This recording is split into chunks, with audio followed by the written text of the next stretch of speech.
In the previous tutorial, I mentioned that I might want to have seating on this side, which means I would move the sink over to this side. But we already have a sink. If you're working in this area and you need a sink, you've got one right here. But if you're working in this area and you need a sink, if I flip this over to this side, then you have to walk all the way around to there. So I think I want to keep the sink where it is. And I said, well, I can just put 2 rows of cabinets underneath if I'm going to keep the sink. But then I still want to have a breakfast bar situation. So I'm going to use the first 2 feet of this area as seating area. So we'll have 2 chairs here, and that could be a nice breakfast bar. Or if you want to sit down while you're preparing a meal, that's a nice feature as well. So I'm only going to put cabinets underneath this area right here. So I'll just mark it off, annotate, detail line, offset 2 feet because that's the distance that I want to have. Uh, and I'll come across here, hit the space bar so that I get my line where I want it to be. And now I know that I can't bring any cabinets any farther uh, across the island until right there. So this is just going to be countertop, and my cabinets will fit underneath there. So let's go back to the first floor, uh, go to this view, go to view, type WT so that everything is toggled there so I can see what I'm doing in real time. I can see what I have to choose from, and I can place that in the floor plan. And I really don't need section 3, but that's all right. I'll leave it up there. That's not true. I do need this section, which is section 2. So I will close this guy and go to section 3, go to view, and then WT. So I have all of my, so now I have my view of the island. And I'm going to go back to this section and flip it because it's looking in the wrong direction right now. And I'm going to change my view range back so that I can only see the island. I'm not going to see anything behind it. I will see the island, but I'm not, I will see the island, but I won't be able to see these objects back here. So they just won't confuse me. Because if I take a look at, if I extend the view range to here, now I'm seeing the cabinets in the back in the section. And I really don't want to see that because that might confuse me. So I'll bring the view range back to here so I can only see what I'm working on, which will be this area right here. So I'm coming over here. I know I have a sink, so let's deal with that sink first of all. Create similar. Come over here, place it. Let's hit the space bar, spin it around, and yep, that's good. As far as when I click on it, I can see that that's the um, face of it, and I know that that's what I want. So I can pull that back a little bit more and then align it. So I'm going to say I want to align the center of the cabinet with the center of the uh, sink. So that's good. And then I'll just pull it back all the way. So from, well, let's use the align tool, edge here, face of the cabinet right there. And so now you can see in kind of in real time here in 3D, let's spin it around a little bit. You can see that I've placed my base cabinet uh, for underneath the sink right there so that this cabinet accommodates the depth of the sink without putting drawers. You couldn't put drawers in there because it would hit the sink. Sometimes people put spice racks or something, a little spice drawer here um, for small utensils, but that's a detail that I would let the cabinet person work out. So I can see right here, let's measure the distance that I have from here to here is 9 inches. So I can put a 9-inch cabinet in there. So let's do that. Let's come over here and grab one of these guys right here. Or should I have drawers? I'd probably rather have drawers. So I'm going to grab this guy. Create similar. Come over here. Hit the space bar, spin it around. That's the front. So that's where I want it to be. How wide is it? 15. I want a 9. So let's see. I don't have a 9 yet. So 9 inches. So I'll duplicate. This one I'm going to call 9 inches. And so my width will be 9 inches. and say okay. So now that cabinet is 9 inches.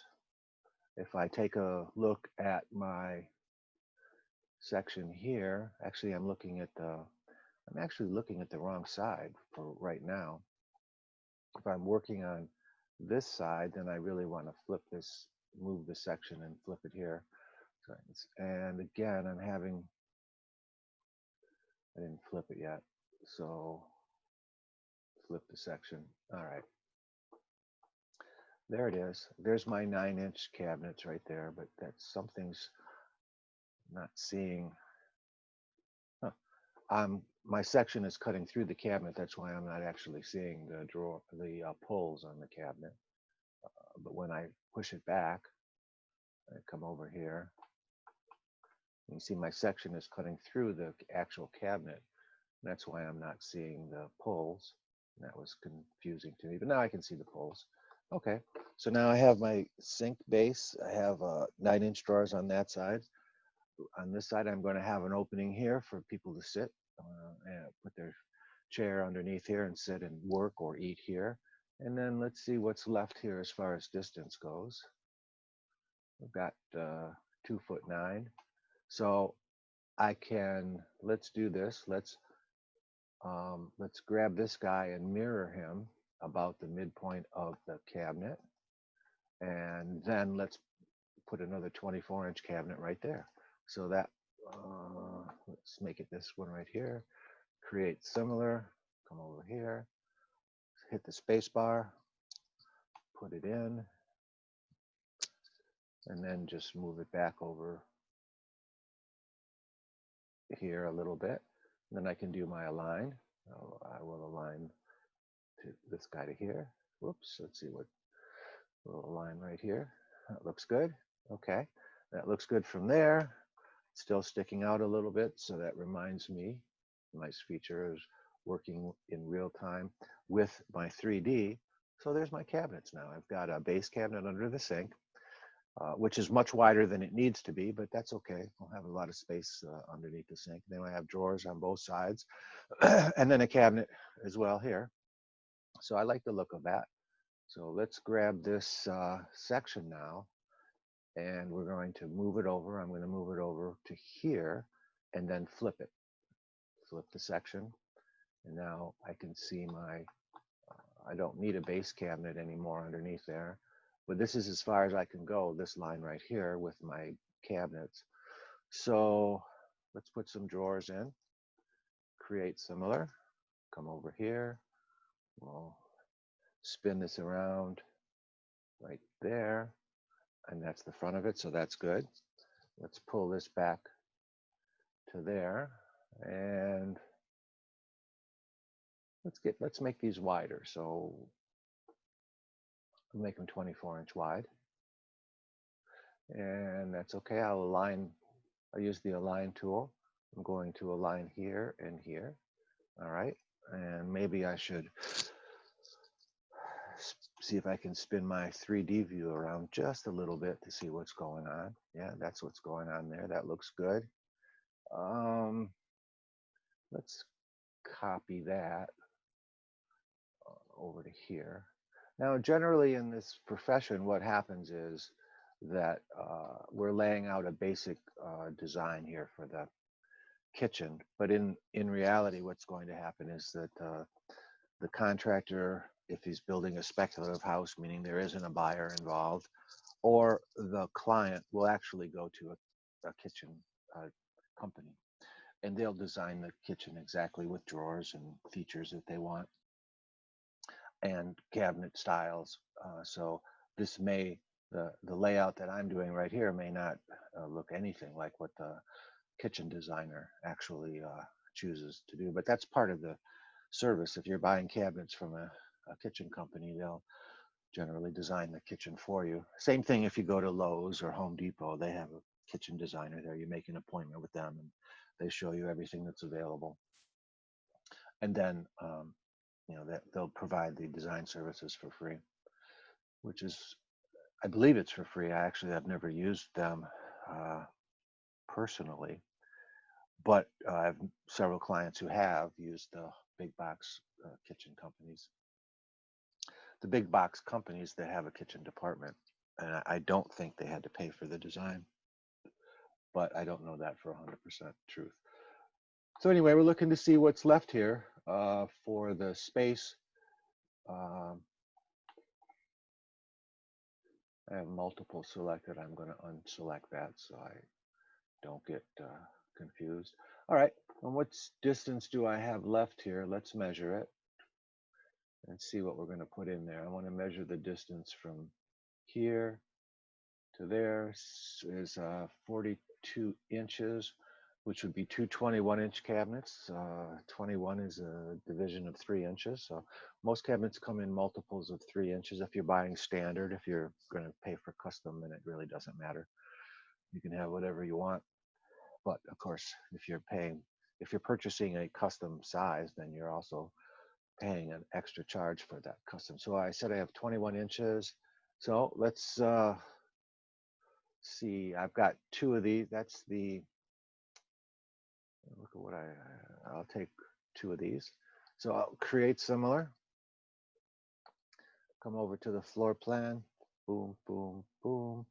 You can see that I have that I have my front of my cabinet in the wrong spot, so I'll have to rotate it 90 degrees. Okay, hit enter.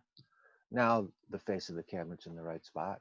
I need that to be a 21-inch cabinet, not a 24-inch cabinet. Do I have one to choose from? Nope, not yet. So I will edit the type, duplicate it. I'll say 21-inch. Oh, it's already in use. All right, so then I'll just come up here and say 21-inch and say okay. And so that becomes the 21-inch cabinet. And I'm going to pull it over this way just a bit and then put it underneath the countertop. So I'll say align. And now I can see it, and I can use the align tool right here to align the edge of the, what happened there? I don't know what just happened, so I can redo that. I don't know. I didn't know if I did something that I wasn't aware of. But there's one cabinet, and now I'll just take this guy and I will mirror it about this point right here. And now I have my cabinets on both sides. And you can see I've got drawers on both sides here and then some cabinets that I can open up. Looks good to me. I like it. There's my latest layout of the kitchen. So I think I've got everything covered.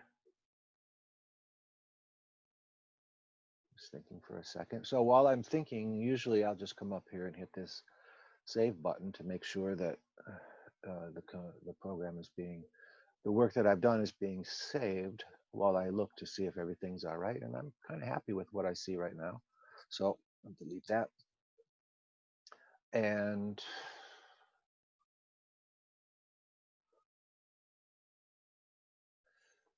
so here's the islands now from both sides. You can see the seating will be right here.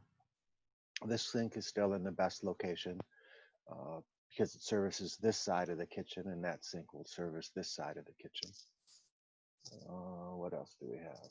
Okay, so things are looking pretty good here. As far as the kitchen goes, I got the island looking nice. This looks good. I want to put some backsplashes in. So the next tutorial will, I'm going to put the ceiling in the kitchen so I can put my vent for that, and then I'll put my backsplashes in for the kitchen.